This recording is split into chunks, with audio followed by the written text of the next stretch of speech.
Hey, what's up? Yeah, so I'm on vacation and I forgot to bring all the equipment that I was supposed to be able to stream or record stuff while I was there, like a phone mount or anything even remotely like that. So here I am in the most professional setup imaginable. No one's ever done this before, folks. Anyway, as is tradition, the moment I go on vacation, everything blows up, everything goes crazy. So here I am in Langley, all right? They tell me about this war in Gaza. I'm just hearing about this. Look,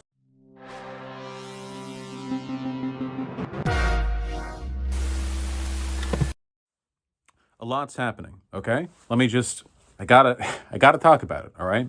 So first of all, super important, okay? The International Court of Justice has reached an interim ruling against Israel. See, when South Africa brought against Israel the case of genocide of Palestinians, the first rebuttal, if you could call it that, from Israel was that South Africa didn't even have standing to bring that case to international court. Who's South Africa, to intervene in what Israel's doing, all the fine stuff they're doing in Gaza. Now, this is really weird because the very last genocide case in the ICJ was brought by the Gambia, if I recall correctly, against. Oh God, I'm blanking right now. See, this is the issue with not having chat to back you up when your memory blanks, which in my case happens all the time. Look, it was a ridiculous claim from Israel that South Africa didn't have standing. And now the ICJ has ruled in South Africa's favor that they do in fact have standing. This is an interim ruling. It will take years for the court to deliberate all the individual cases with regards to Israel's alleged committing of genocide in the Gaza Strip. Now, obviously, the Palestinians don't have years. So the interim ruling does contain very severe language against Israel, including a legally binding order to minimize civilian casualties. Apparently, as I understand it, in 1 month, there is meant to be a follow-up with the court to determine whether or not Israel is abiding by its command to engage in measures which reduce harm to civilian life. Now, some people have seen this as a ruling in Israel's favor because the court did not specifically say that Israel must abide by a ceasefire. I think people who claim this are coping. See, a ceasefire is a very specific kind of requirement, and also it requires both sides to not engage in any kind of, violent action against each other. Now, the case here is against Israel, meaning that the court's not ruling in any way, shape, and form on Hamas or on their militancy. So calling for a ceasefire would, ironically, in Israel's case, be an overextension of their jurisdiction. The court isn't really here to deliberate whether or not Israel should, do a ceasefire. The court's here to deliberate whether or not a genocide is being committed. And though that case will take a long time, the interim order to engage in behaviors which reduce civilian casualties is a massive step forward, both for the Palestinian people and for South Africa's case. It's a good thing. Now, how much will this actually amount to, considering the fact that Netanyahu is screeching from the mountaintops that he's not going to abide by any ICJ ruling? I don't know. Sorry, I don't know why I still have this on. There we go. I don't know. I feel like I look like a freak in the phone camera. By the way, I'm seeing. You get very used to the flattering, camera and lighting and stuff of your setup, and now I'm just using a older phone camera. But this news is important. I'm suffering massively. My self-worth is suffering for me to bring this to you. That's the one thing. Second big thing right now, basically every Republican governor has joined in behind Greg Abbott in his willful decision to not respect the Supreme Court ruling that determined that the federal government has the right to take down the razor wire that Greg Abbott and the Texas National Guard have been putting up to trap and maim and drown, Latin kids, So in spite of the Supreme Court ruling in favor of Biden, which is odd because it's a conservative court, 5-4 ruling to his favor. It should have been a 9-0 ruling, by the way. in spite of that, Greg Abbott is defying the will of the federal government and the Supreme Court specifically, and a bunch of other Republican governors have not only said they stand with him, but also that they're going to be sending their own National Guard troops over.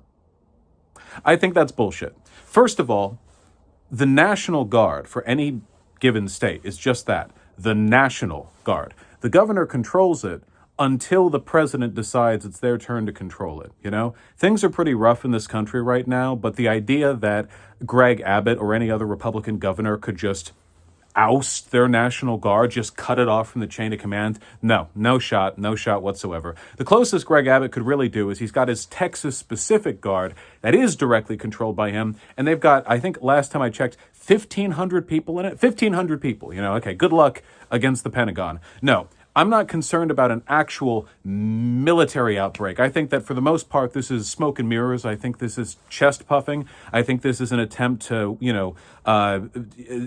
we're coming up on an election year. You know, we normally get these shenanigans, though this is beyond the pale.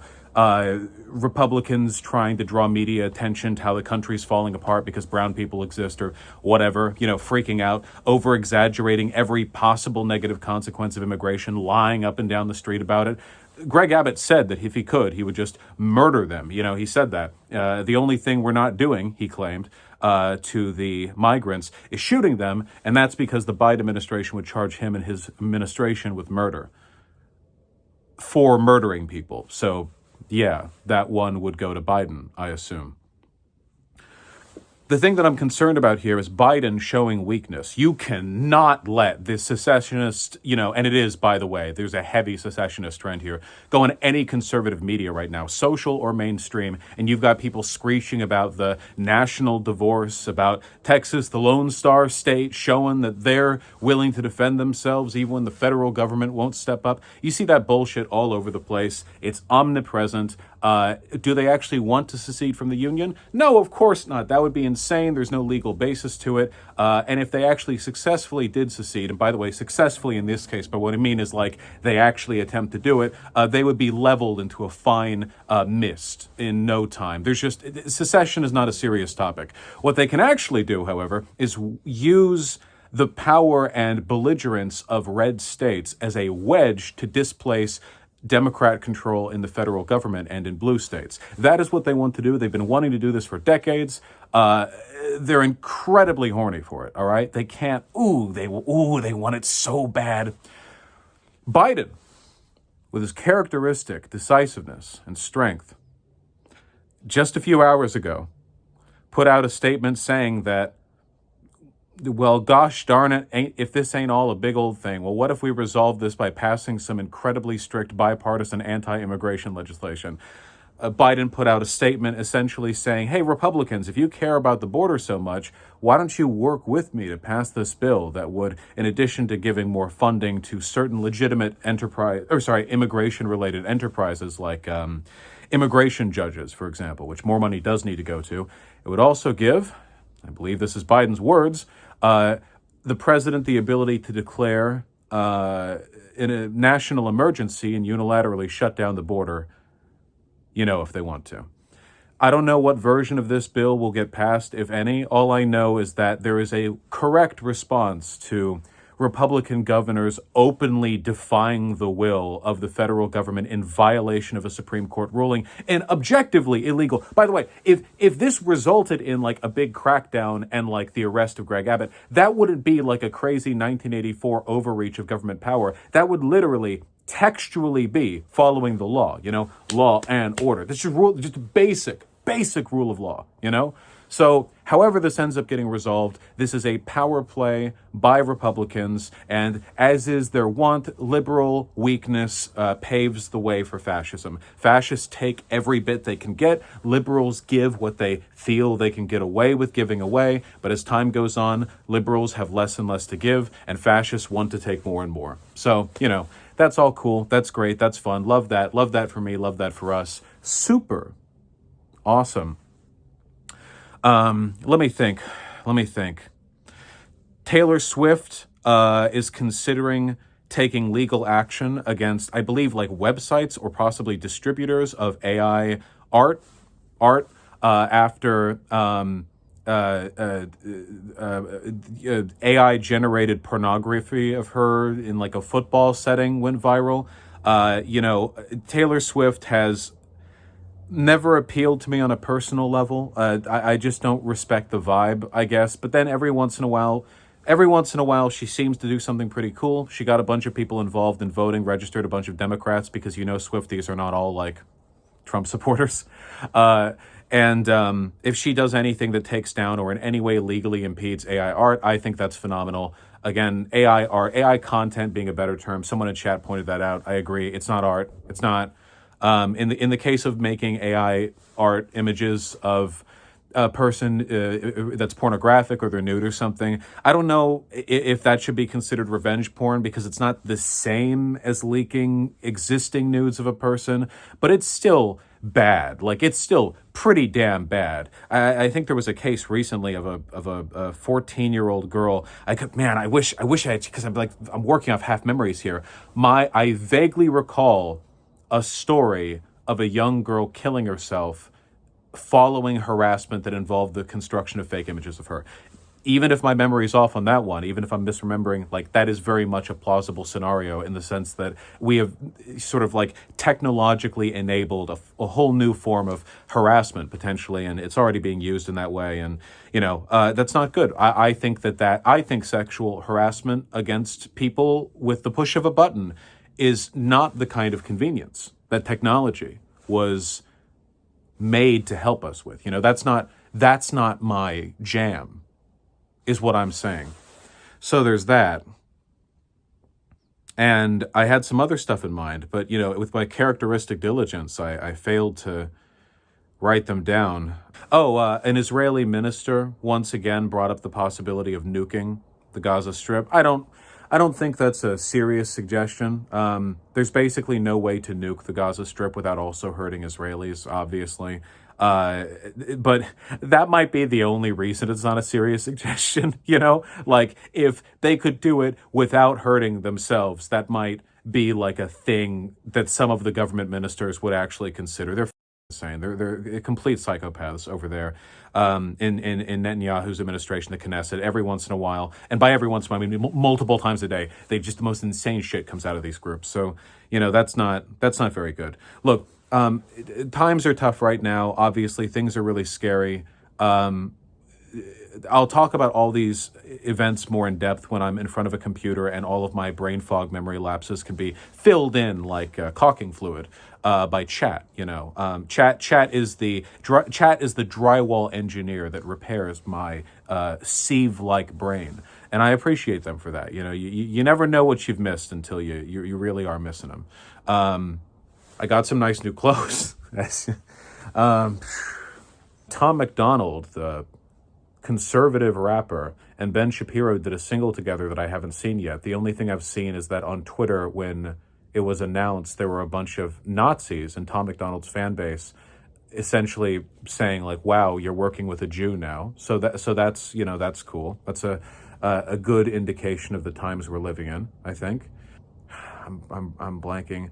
The German AfD party, a recent meeting they attended to talk about potential solutions to immigration, basically just like a Nazi meetup. Some members of the AfD were there, even though they didn't like publicly endorse the whole event. And apparently their association was so politically odious that the administration of Meloni, the Mussolini party in Italy, actually denounced them. So it reached a level of severity where Mussoliniites are speaking ill of them.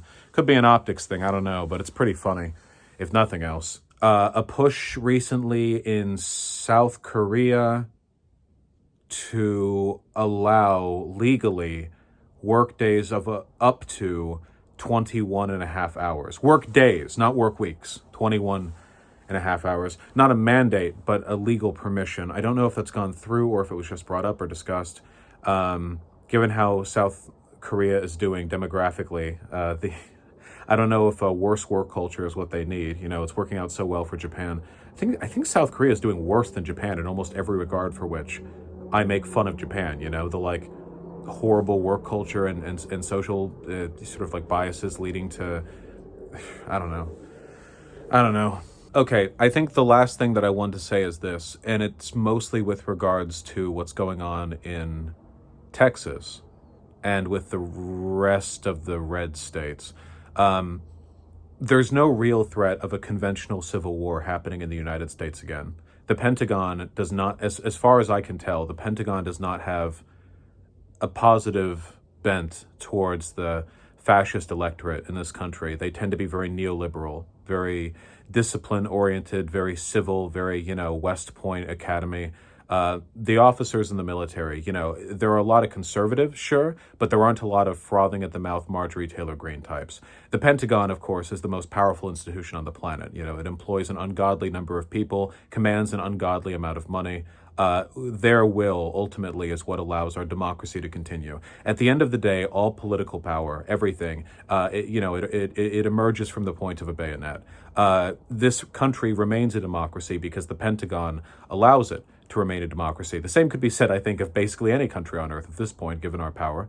The Pentagon has an institutionalist bent, much like the FBI and the CIA in the current day. That's not to say they're good. It's to say that they have a strong disposition towards the institutions that already exist and their preservation. Basically, defend America, and what it means to defend America varies substantially, but at the moment, in terms of at least aesthetics, from even the Pentagon's perspective, the greatest threat to America in terms of stability is unquestionably the far right. And I think facts like that mean that if there ever was any real effort at like a militant insurgency, any organized effort by the right would be liquidated in essentially no time. It would be not even an issue, really, not even a point of concern. The real thing you would have to worry about is regional instability as the chain of command from federal government downwards breaks down.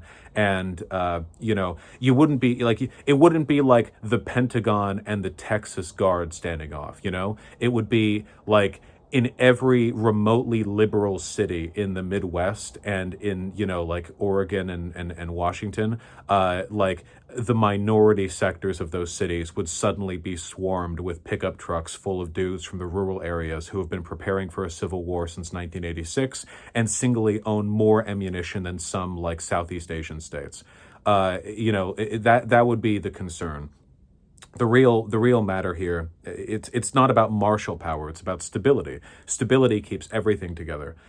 Sometimes it keeps bad things together. True, but the consequences of losing that, I think, are, well, they're far greater. And that's why I think, all eyes have to be on the Biden administration. Greg Abbott isn't doing what he's doing because of immigration. He's doing what he's doing because he wants to destabilize American federal governance in a manner that allows him and his cronies to take control of the government, dissolve our democracy, and institute fascist autocracy. You can't appease them by being harder on immigration. That's not like reaching a compromise or sating them. That's just giving them what they want while they're on the way to get the other thing they want. That would be like if a person's like beating you up and robbing you, that would be like making them stop by, giving them like $1 out of your wallet. Like, here you go, Sonny, please stop beating me up. Here's $1. And you're like showing them the wallet as you do it. You're not dissuading them in any way. You're just hastening the process. Biden has to be careful. But of course, he's ancient and he'll be dead soon either way, God, any day, who knows? We're the ones who have to live with the consequences of his ineptitude and the DNC's apparent unwillingness to treat this threat seriously. But it's only been a few days, Maybe things get better. Maybe things develop positively. Who knows? I don't know. I don't know anything. I know nothing. My mind is just empty. Totally empty. I think that does it. Take care, guys. I'll be back streaming properly soon, and we'll go over everything in detail. If I got anything wrong in this, my memory failed me. I said something in confidence. I got worried after I said the ICJ, Is it not the ICJ? Is that not the thing we've been talking about? International Court of Justice? Is it something else? Did I get that name wrong? Stuff like that. It haunts me. So if I misspoke at all, okay, correct my memory issues in your head, okay? It's like Mad Libs. Fill in the gaps. Take the spirit of what I said, the soul of my message to heart. That was probably correct. Take care, folks. I hope you're all doing well, and I'll talk to you more substantively soon.